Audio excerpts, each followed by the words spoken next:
하나님 아버지, 오로지 주님께서 기뻐하시는 일을 저희가 하게 하여 주시고 저희가 주님의 기쁨이 되게 하여 주시옵소서.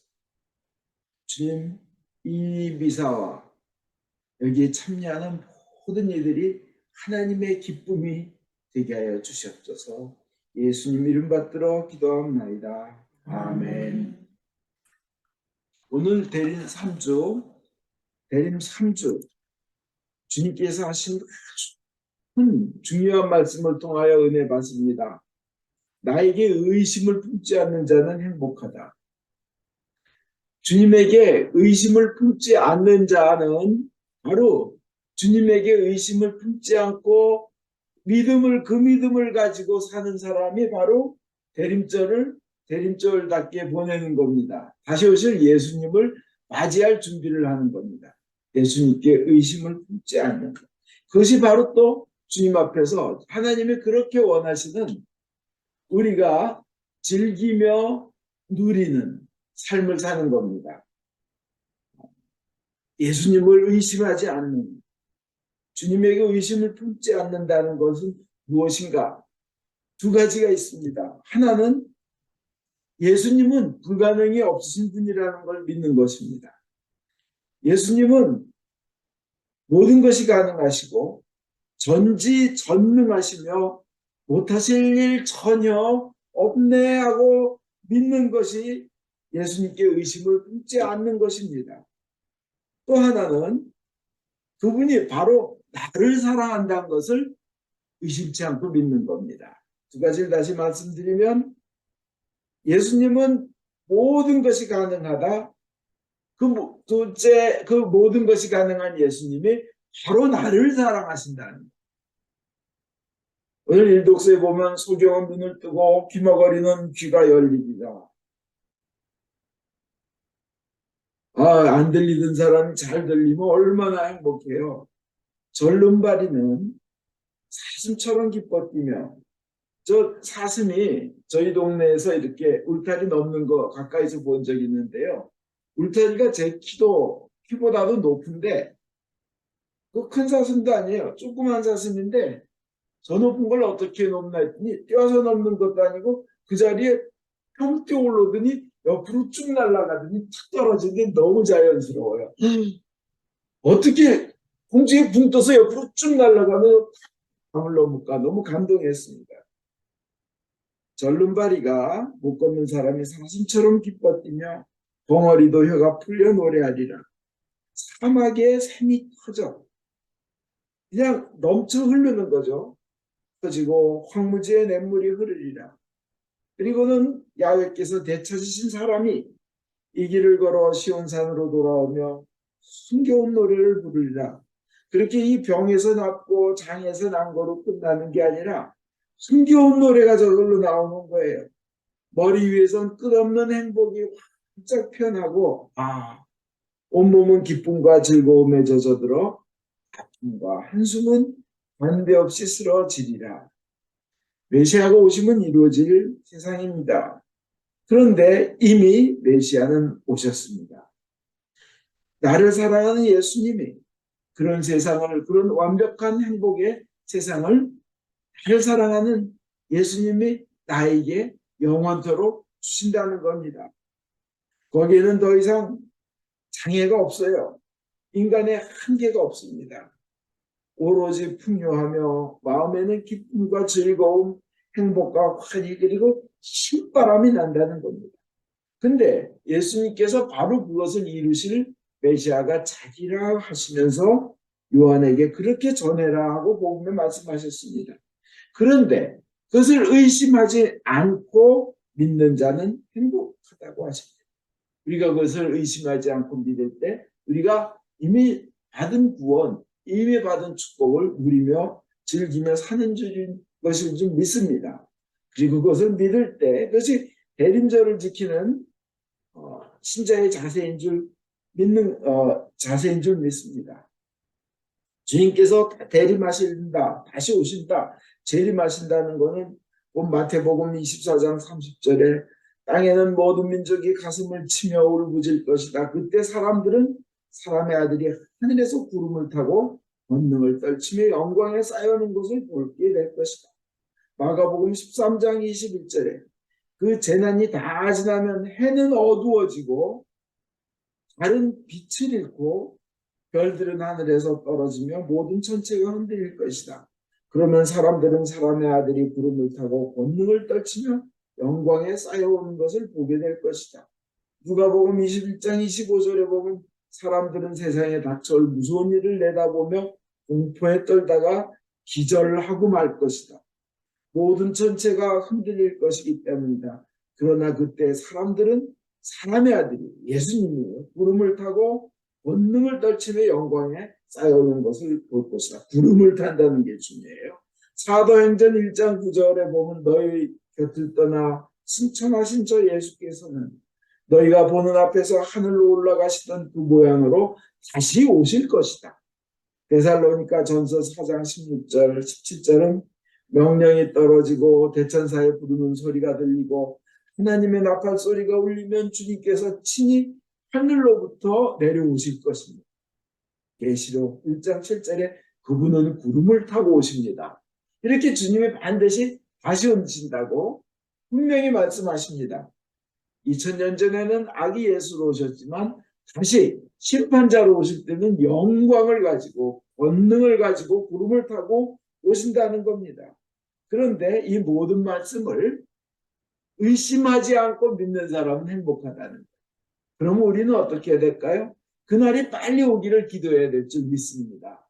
우리의 삶은 경건하게 흠없이 살면서 그날이 온다 전하면서 많이 전도하면서 그런데 오늘 주님이 주님의 말씀에 의심을 품지 않는 자, 주님에게 의심을 품지 않는 것 두 가지 아까 말씀드린 걸 한번 우리 현실에서 한번 생각해 보겠습니다. 첫째, 예수님 모든 것이 가능하시다는 것. 그것을 의심하지 않는 사람이 되는 것이 우리 대림절의 우리의 자세인데 주님께서 모든 것이 가능하다는 겁니다. 이 박보규 목사님의 그 간증을 얼마 전에 봤습니다. 이 사람은 모든 걸 다 내려놓고 큰 교회 저기에서 좀 더 여유도 있고 했는데 그거 이제 내려놓고 개척교회를 시작했는데 시작하자마자 자기 있는 돈 다 털어서 개척교회 시작하는 목사님이 돈이 얼마나 있겠어요. 지방에 한 교회를 마련해 시작했는데 하자마자 며칠 안 돼서 그렇게 귀한 아들이 어저께까지만 해도 잘 축구도 하고 놀던 아들이 갑자기 이제 중한 병이라고 동네 병원에 가봤더니 큰 병원 가세요. 큰 병원 갔더니 대학병원으로 빨리 가세요. 가는데 앰뷸런스 타고 가야 됩니다. 왜요? 그러니까 조금이라도 상처가 나면 혈소판 그 감소증 아주 희귀병이고 난치병인데 아물질 않고 그냥 죽습니다. 그냥 피가 쓰질 않고. 이제 근데 앰뷸런스 비용이 지금부터 한 17년 전 일이니까 돈이 없어가지고 그냥 자기 차로 저 대학병원에 막 갔는데 그 수혈을 애가 받아야 되고 애들 그 중환자실에 애들 중환자들만 있는데 넣었습니다. 얼마나 하나님께 섭섭한지요. 내가 좋은 거 다 놔두고 다 바치고 개척교회하고 인생을 주님께 바치했는데 이럴 수가 있습니까 하나님. 그런데 그분이 할 수 있는 거는 뭐예요? 아무리 섭섭하고 원망해도 기도하는 것밖에 할 게 없죠. 그죠? 하나님. 근데 그 중환자실에 이렇게 애들 중환자실에 가보면요. 그 어떤 사람이 자기도 비슷한 케이스라 그러는데 그 돈 얼마나 들어가요? 그러니까 1억은 듭니다. 1억을 어디 가난한 목사님이 어디서 마련을 해요? 그 다음에 더 중요한 건 골수 기증자가 있어야 삽니다. 골수 기증자가 있어야 되는데 그 DNA나 모든 이게 다 맞아야 됩니다. 서로. 그게 그렇게 찾기가 하늘의 별 따기입니다. 그리고 골수를 기증하는 과정이 그거 제 간증 들어봤는데 그거 보통 일이 아니에요. 막 척추에 그냥 크게 이렇게 드릴로 구멍을 뚫어서 빼고 하여튼 그리고 기증자나 받는 사람이나 다 건강한 상태여야 됩니다. 너무 막막한 거예요. 그런데 거기서 이제 소아 중환자들 엄마들을 만나는데 그런 거예요. 다들 이렇게 있는데 밤에 침대가 하나가 비면 밤사이에 갖고 나요. 그냥 아무 말 없이 그 엄마들끼리 돈을 몇만 원씩 걷어서 그 엄마한테 전해주는 거예요. 그런데 근데 그 다음 차례는 내가 될지 누가 될지 모르는 거예요. 그죠? 근데 그 엄마들이 항상 웃는데요. 깔깔 웃는데요. 그래서 너무 어이가 없어가지고 자기는 그냥 1억, 그다음에 희귀병 뭐 이런 거 단어만 들어도 무서운데 깔깔 웃는데요. 그래서 한 엄마한테 물어봤대요. 어떻게 다 이렇게 웃을 수 있습니까? 그러니까 그 엄마 하는 얘기가 그럼 울어요? 우리 중에 하나라도 울면 다 울어요. 그리고 인생이 다 무너져 버릴 사람이에요. 조금만 건드리면. 우리는 웃으면서 버티는 거예요. 그러더라는 거예요. 그리고 또 한 엄마가 자기가 이제 목사인 줄 알고는 조용히 와서 묻는 거예요. 제 아이가 이렇게 아픈 게 제가 무슨 죄를 져서 그렇습니까? 저희 무슨 죄 때문에 이런 일이 있습니까? 저희 시어머니가 네가 얼마나 죄가 많으면 애가 이렇게 됐겠냐 하는데 제가 무슨 죄가 있을까요? 하고 목사님한테 묻더라는 거예요. 목사인 자기도 인생을 주님께 다 바친다고 다 털어서 시작하고 했는데 애가 아픈데 무슨 죄가 있어서 이렇다니 하나님 섭섭하기만 한데 그래서 그 어머니한테 그랬답니다. 우리 예수님은 불가능이 없으시니까 까지 우리 기도하고 매달립시다. 그 얘기밖에 할 수가 없다는 거예요. 근데 이 목사님한테 그 많은 어려운 일들이 닥쳤는데 예수님은 모든 것이 가능하시다는 것을 보여주는 일이 있었는데 갑자기 가난한 목사가 자식 때문에 1억의 치료비가 필요하다는데 하여튼 기가 막힌 방법으로 그것이 채워지더라는 거예요. 더 중요한 건 골수 기증자인데 8명이 있었대요. 그 골수 기증자 중에 자기 아들하고 맞는. 근데 그 골수 은행에서 골수 은행이죠. 그 뭐 조혈모 저기 거기서 이제 전화를 걸어보면 첫 번째 사람은 나는 이제 병이 걸려서 못합니다. 두 번째는 거절, 세 번째 거절.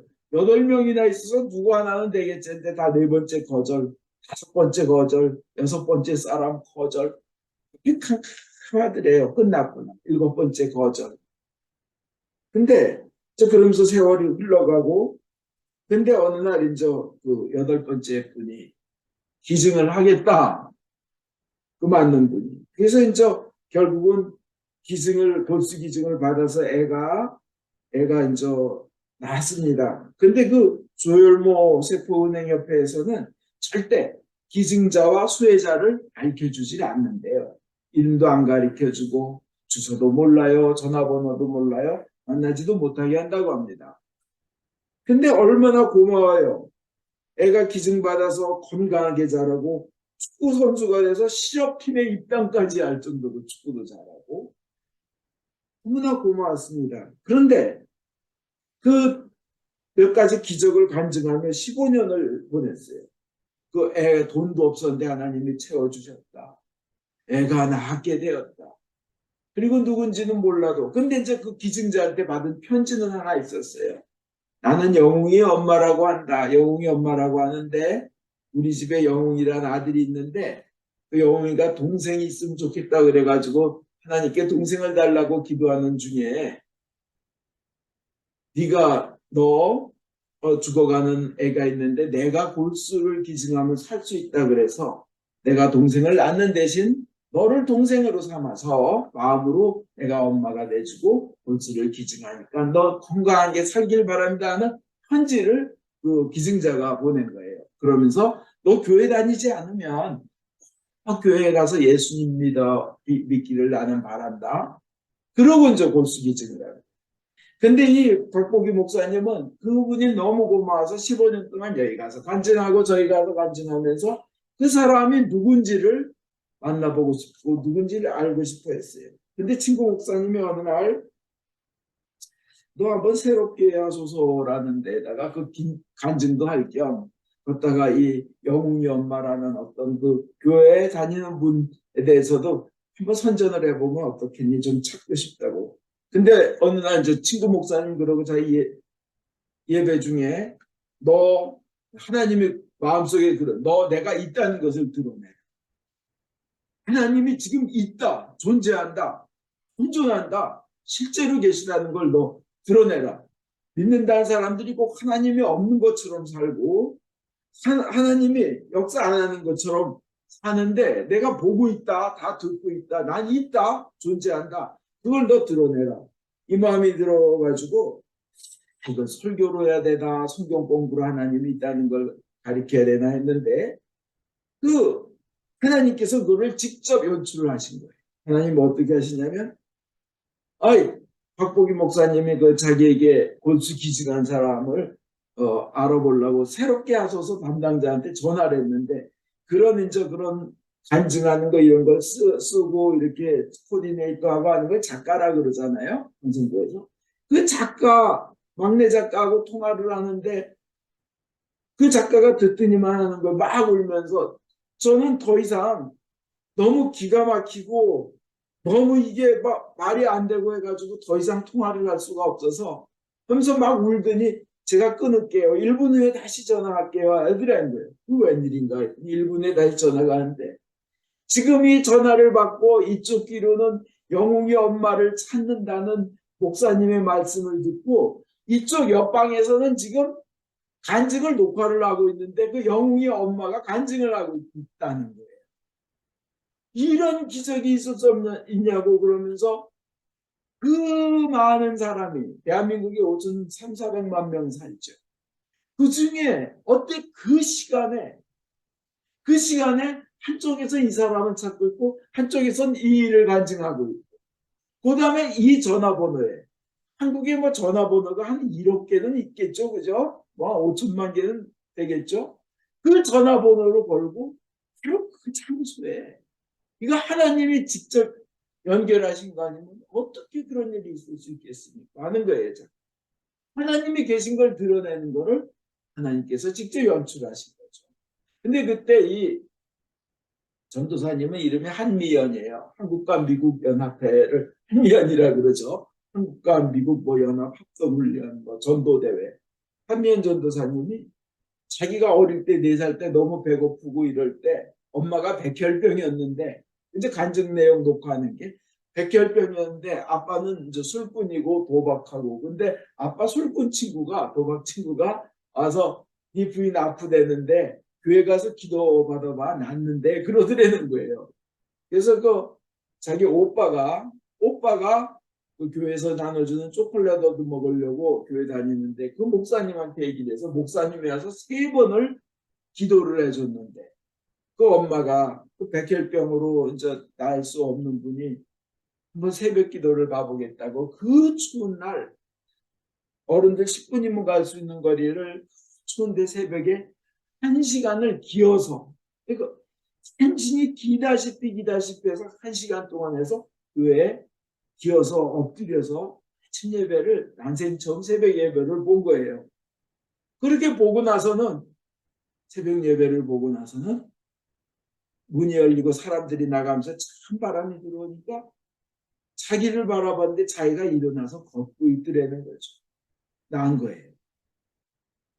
그래서 이제 이렇게 그걸 이제 한미연 전도사님이 간증하고 있었고 그러면서 내가 첫째 아들이 있었는데 아들이 동생을 얻고 싶어 했었는데 기도를 했는데 어떤 골수가 기증이 필요한 애가 있었는데 자기가 처녀 때 20살 때 한참 믿음 좋을 때 골수 기증 서약을 했는데 그 조혈모 세포은행에서 전화가 와서 자기가 둘째 애를 갖는 대신 걔를 살려서 둘째 애로 삼겠다. 누군지 모르지만 그래서 그 내용을 간증을 하고 있었던 거예요. 그 시간에. 그때 어떻게 전화가 그렇게 연결됐을까요? 그래가지고 하나님께서 내가 있다는 것, 기묘하다는 것, 신묘하게 역사한다는 것을 드러내 주신 거죠. 우리는 여기서 예수님은 모든 것이 가능하신 신묘하신 분이라는 것을 의심하지 않는 사람은 복이 있는 줄 믿습니다. 행복한 줄 믿습니다. 그러면 이번에 이제 또 두 번째는 또 하나님께서 나를 사랑하신다는 것. 그 하나님께서 바로 나를 사랑하신다는 것을 믿고 의심치 않는 사람 복이 있다는 거예요. 이 바로 나를 사랑하신다는 것도 두 가지 측면으로 볼게요. 이건 뭐냐면 죄 많은 사람을 하나님께서 결혼한 사이라 그러고 사랑하신다는 거예요. 하나님을 믿는 사람, 예수님을 믿는 사람. 그리고 또 한 가지 측면은 완전히 경건치 못하고 완전히 합당치 못한 삶을 사는데도, 그래서 죄책감에 막 나는 부족해하는 사람도 사랑하신다는 거예요. 첫 번째로 죄 많은 자도 사랑한다는 것은 호세아서를 통해서 주님께서 딱 보여주셔요. 그 믿음 깊은 예언자 호세아에게, 신실한 호세아에게 창녀와 결혼해라 그러죠. 그 당시 창녀는 뭐예요? 북이스라엘 사람들이에요. 하나님으로부터 등 돌리고, 왜? 북이스라엘, 남쪽은 유다. 왜? 북한 남한처럼 갈라졌잖아요. 북이스라엘 사람들은 바알신과 아세라의 여신을 섬기면서 풍요를 주는 게 바알신이라 그러면서 거기에서 대개 동물들, 소와 가축들도 암수가 만나면 새끼를 많이 낳고 풍요하게 되고 많이 불어나듯이 그 신전에 가서 그 바알 신이나 아세라 신을 섬기는 방법이 그런 거였어요. 그래서 신전 여자 사제는 신전 창녀였어요. 근데 창녀와 결혼해라. 아니, 우리 이 유대인에게는 주신 명령에는 인간이 짐승과 다른 것은 정결과 경건을 유지하려고 그러고, 하나님의 백성이 저주받을 이방인과 다른 것은 정결함을 유지하는 거다. 오히려 굉장히 싫어하잖아요. 그런 타락과 음란과 이런 것. 근데 그 창녀와 결혼하라고 예언자를 보내시는 거예요. 이것은 뭐예요? 우리가 그렇게 삶이 부족하고 때로는 죄가 있고 때로는 더러운 죄에 다시 빠지고 하나님이 제일 싫어하시는 우상숭배를 하는데도 결혼하라 그러고 결혼시키고 결혼한 관계로 만드시는 거예요. 두 번째, 더 이제 그 이후에 이 고멜이 애를 셋이나 낳았는데 이 고멜은 옛 생활이 그리운 거예요. 매일 그 신전 청년 노릇하던 생활이 그리워서 화장하고 향수 뿌리고 고운 옷 입고 화려하게 옷 입고 또 청년 노릇을 하러 나가요. 근데 주님께서는 호세아에게 명령하시를 너 고멜을 돈 주고 다시 사와라. 돈 얼마나 주냐 그러면 15세계인데 그건 지금으로 말하면 3년치 젊은 사람 열심히 일하는 연봉이 되는 거예요. 어마어마한 돈이에요. 근데 고멜은 애 셋이나 낳았죠. 나이 들었죠. 아주 싸구려 사람들 쳐다보지도 않는 그런 값어치 떨어지는 그런 사람이라 그렇게 많은 돈을 주고 사올 필요가 없어요. 많은 돈을 주고 노예나 죄 상태에 묶여 있는 상태를 그 데려오는 거를 속량이라 그러잖아요. 그죠? 대속이라 그러죠. 그럴 가치가 없는 사람을 가서 너무 황당한 것은 사오면서 데리고 와서 너는 그를 사랑해 주어라 하는 거예요. 사랑해 주. 그리고 그러니까 호세아가 가서 당신은 내 아내요. 이러면서 정말 어이가 없죠. 그 창녀 노릇을 한 사람을 당신은 내 아내요. 하고는 그 많은 돈을 주고 그리고 사랑해 주는 거예요. 이게 바로 우리 부족한 인간에게 대한 하나님의 사랑인 줄 믿습니다. 이것이 바로 부족한 죄 많은 이들에 대한 사랑, 그 사랑을 의심하지 않는 것이 주님께서 원하시는 거고 또 그 사랑을 의심하지 않는 또 한 측면은 뭐냐면 믿음 생활하면서도 완전한 경건에 다가가지 못하면 이거 하면 안 되고 이거 하면 안 되고 이건 많이 하고 막 여기만 물려 있으면 인간이 완벽하게 못하기 때문에 하나님이 내 목을 꺾어버려 가지고 지옥에 던져버리지 않을까 시달리는 사람들이 있어요. 이거는 이단이고 이건 죽여야 되고 이건 안 되고 그러지 말라는 거예요. 너 부족한 거 안다는 거예요. 너 육체 한계 부딪히는 거 안다는 거예요. 하나님. 대표적인 예가 마틴 루터인데요. 하나님의 자기 이제 친구가 뭐 벼락 맞아 죽는 걸 보고 또 신앙에 내가 이거 두려움 속에 쌓여서 그래가지고 어거스틴 수도의 수도자가 됩니다. 고해성사를 하루에 몇 번씩 합니다. 죄를 안 지으려고 막 발버둥을 칩니다. 그리고 그냥 마룻바닥에 엎드려서 울부짖고 기도를 하고 때로는 며칠씩 금식 기도를 하고 밤에는 또 그냥 담요도 걸치지 않고 막 기도하느라고 얼어 죽을 뻔한 적도 있고 그렇게 인간의 노력을 엄청 해요. 성경은 그냥 어마어마하게 읽고. 근데 마음에 불안해요. 평안이 없어요. 신학 박사학위도 땄어요. 독일에서. 근데 불안해요. 평안이 없는. 근데 어느 날 로마서 1장 17절 보니까 의인은 믿음으로 살리라. 이 구절이 탁 다가오는 거예요. 빛이 들어오는 거예요. 인간의 노력과 선행으로 구원받는 게 아니고 공짜로 주어주시는 은혜와 그 사랑으로 구원받고 그렇다는 거예요. 그것에 의심치 않고 믿는 자는 행복하다는 겁니다. 그다음부터는 다시 삶을 바꿉니다. 새로 태어난 것을 느낍니다.